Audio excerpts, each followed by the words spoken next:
नमस्कार। सांब सदाशिव हर हर महादेव। स्वागत करती हूँ शिव शक्ति धारा परिवार के सभी सदस्यों का। तो आज हम शिव महापुराण के बिंदेश्वर संहिता का 12वां अध्याय आज हम श्रवण करेंगे। तो आइए हम आप मिलकर श्रवण करते हैं बिंदेश्वर संहिता का, शिव महापुराण के बिंदेश्वर संहिता का 12वां अध्याय। इसमें आज हम श्रवण करेंगे मोक्षदायक पुण्य क्षेत्रों का वर्णन, काल विशेष में विभिन्न नदियों के जल से स्नान करने के उत्तम फल का निर्देश था, तीर्थों में पापों से बचे रहने की चेतावनी। आज हम ये श्रवण करेंगे। तो आइए हम श्रवण करते हैं।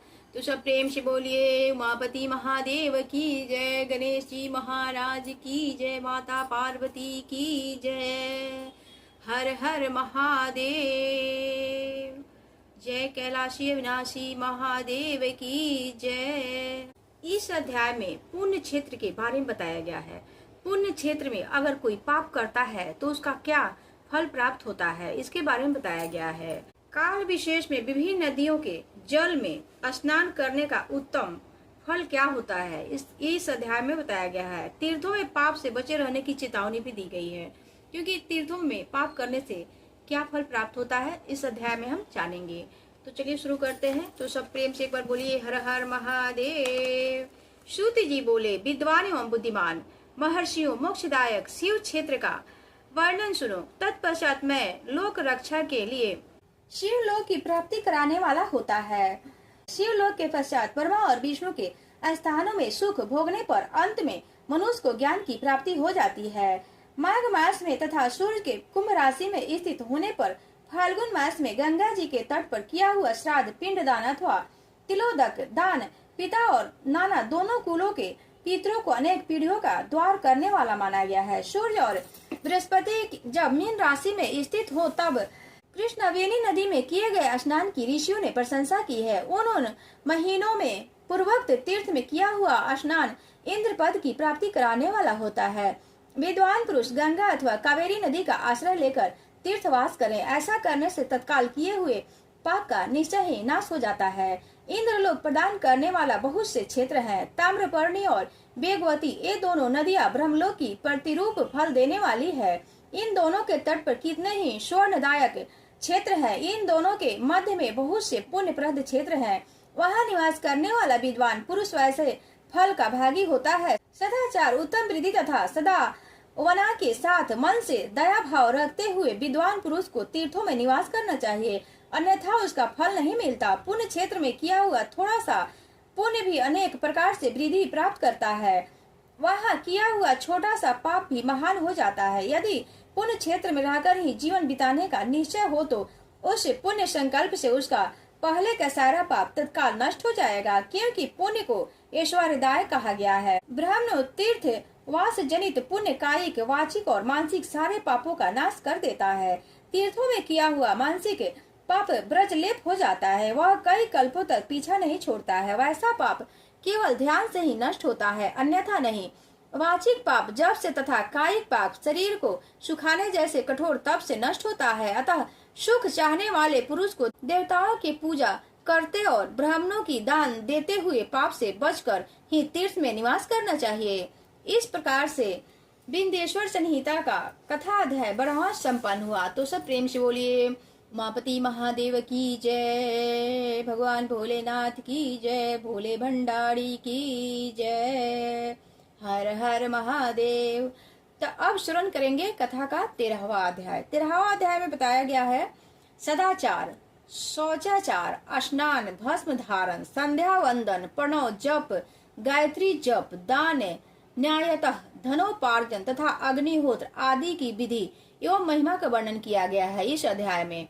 तो आइए सुनते हैं यह अध्याय।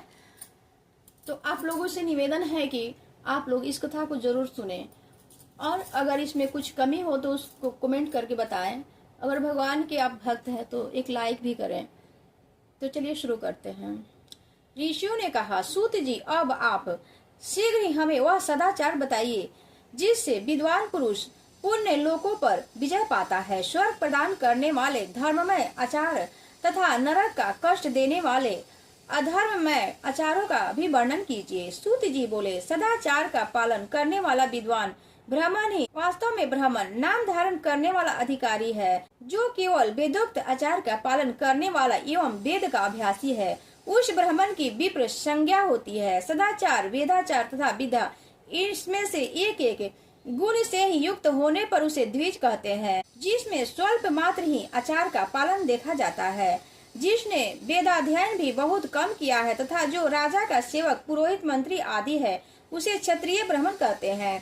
जो ब्राह्मण कृषि तथा वाणिज्य कर्म करने वाला है और कुछ कुछ ब्राह्मणोचित आचार का भी पालन करता है, वह वैश्य ब्राह्मण है। तथा जो स्वयं ही खेत जोतता है, हल चलाता है, उसे शूद्र ब्राह्मण कहा जाता है।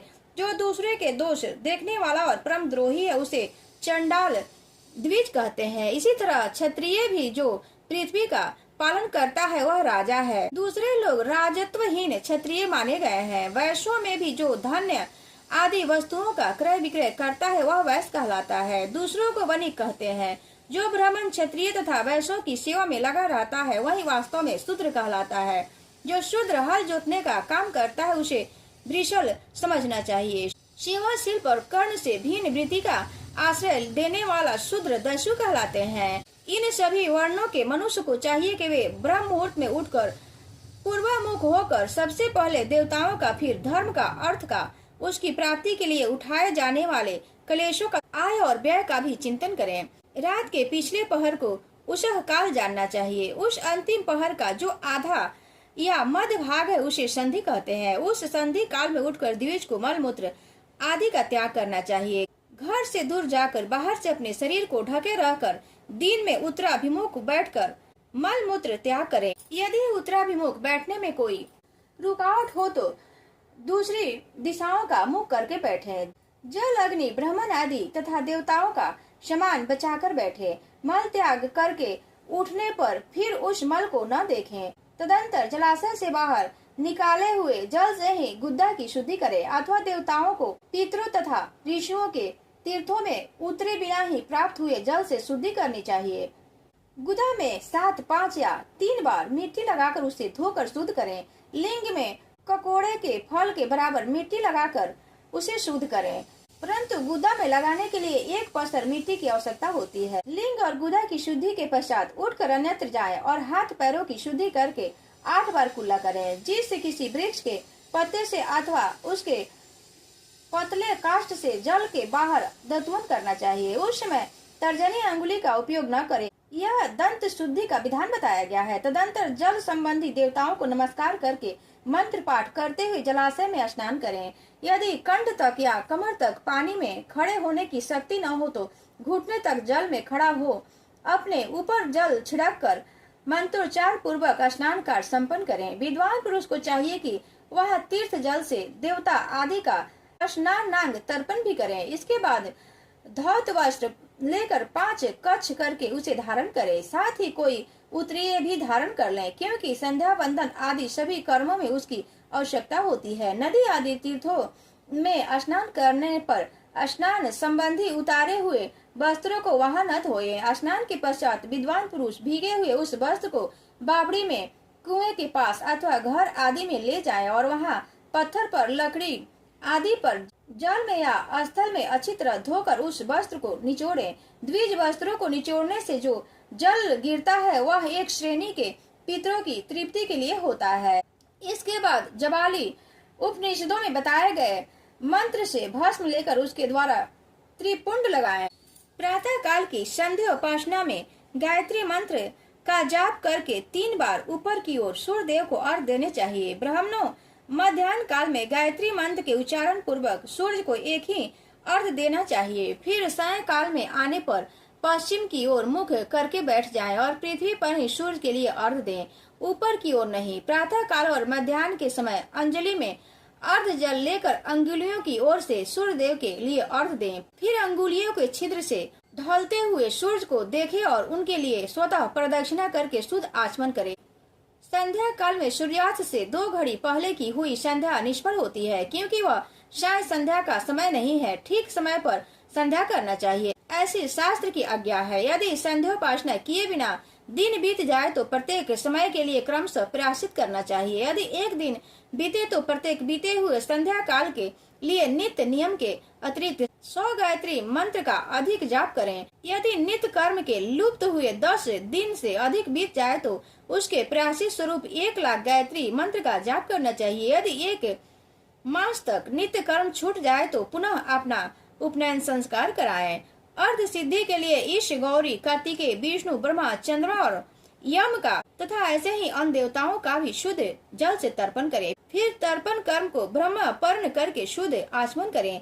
तीर्थ के दक्षिणा प्रशस्त मठ में, मंत्रालयों में, देवालयों में, घर में अथवा अन्य किसी नियत स्थान में आसन पर स्थिरता पूर्वक बैठकर विद्वान पुरुष अपनी बुद्धि को स्थिर करें और संपूर्ण देवताओं को नमस्कार करके पहले प्रणव का जप करने के पश्चात गायत्री मंत्र की आवृत्ति करें।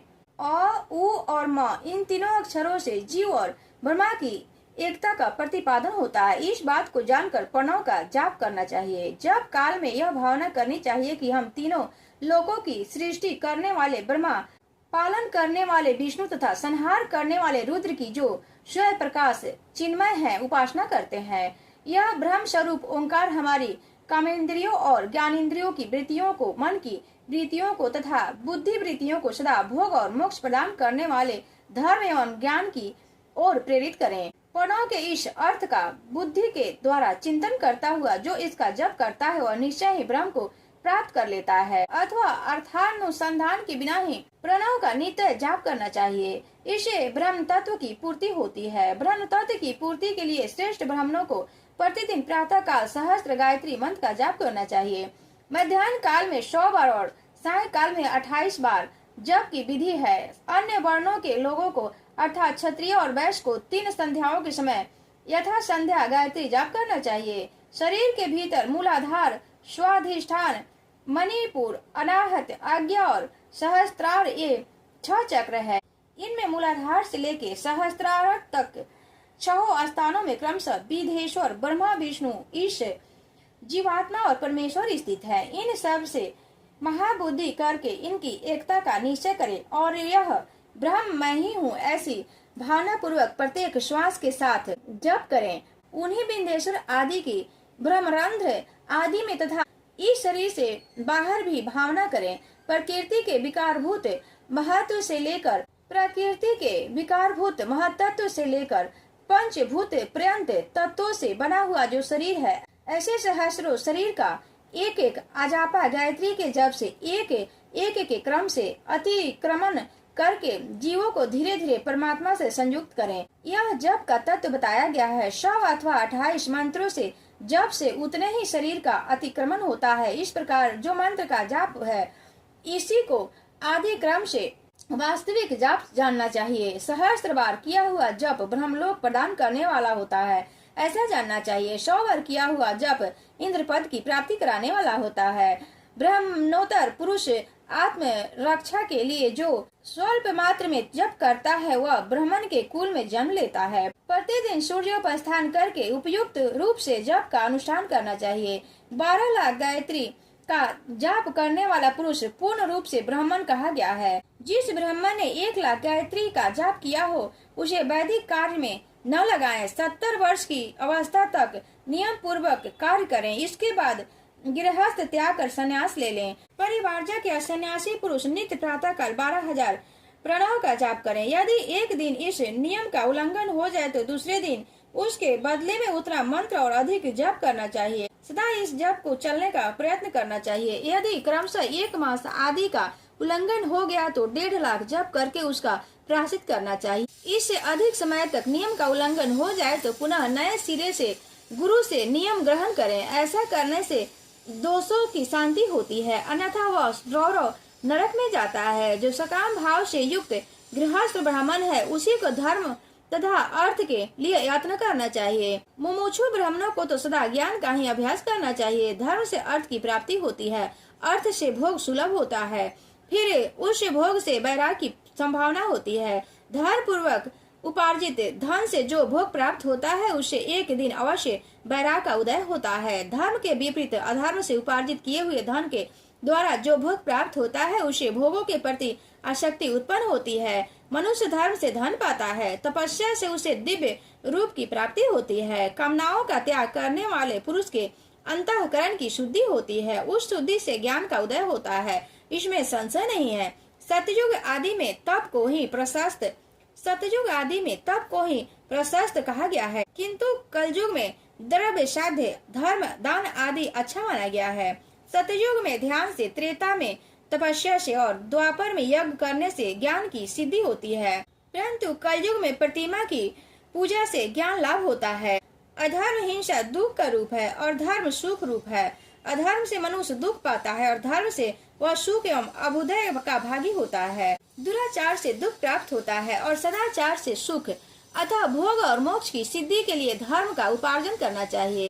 जिसके घर में कम से कम 4 मनुष्य हैं, ऐसे कुटुंबी ब्राह्मणों को जो 100 वर्ष के लिए जीवन निर्वाह की सामग्री देता है, उसके लिए वह दान ब्रह्मलोक की प्राप्ति कराने वाला होता है। 1 सहस्त्र चंद्रायन व्रत का अनुष्ठान ब्रह्मलोकदायक माना गया है। जो क्षत्रिय 1 सहस्त्र कुटुंब को जीविका और आवास देता है, उसका वह कर्म इंद्रलोक की प्राप्ति करने वाला होता है। 10,000 कुटुंबों को दिया हुआ आश्रय दान ब्रह्मलोक को प्रदान करने वाला होता है।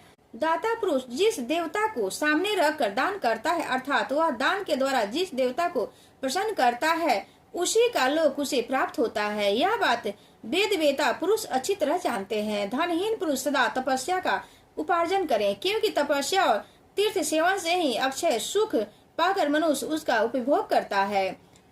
अब मैं न्यायतः धन के उपार्जन की विधि बता रहा हूँ। ब्राह्मणों को चाहिए कि वह सदा सावधान रहकर विशुद्ध प्रतिग्रह, दान ग्रहण तथा याजन यज्ञ कराने आदि से धन का अर्जन करें। वह इसके लिए कहीं दीनता न दिखाए और न ही अत्यंत क्लेशदायक कर्म ही करे। क्षत्रिय बाहुबल से धन का उपार्जन करें और वैश्य कृषि एवं गो रक्षा से न्यायोपार्जित धन का दान करने से दाता को ज्ञान की सिद्धि प्राप्त होती है।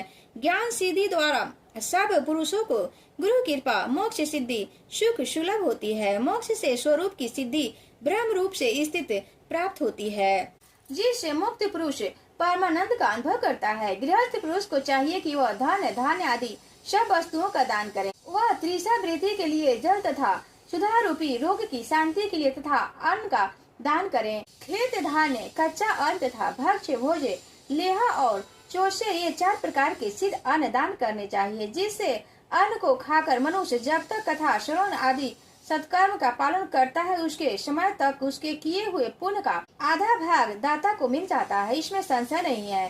दान लेने वाला पुरुष दानों में प्राप्त हुई वस्तु का दान तथा तपस्या करके अपने प्रति ग्रह जनित पाप की शुद्धि कर ले, अन्यथा उसे रौरव नरक में गिरना पड़ता है।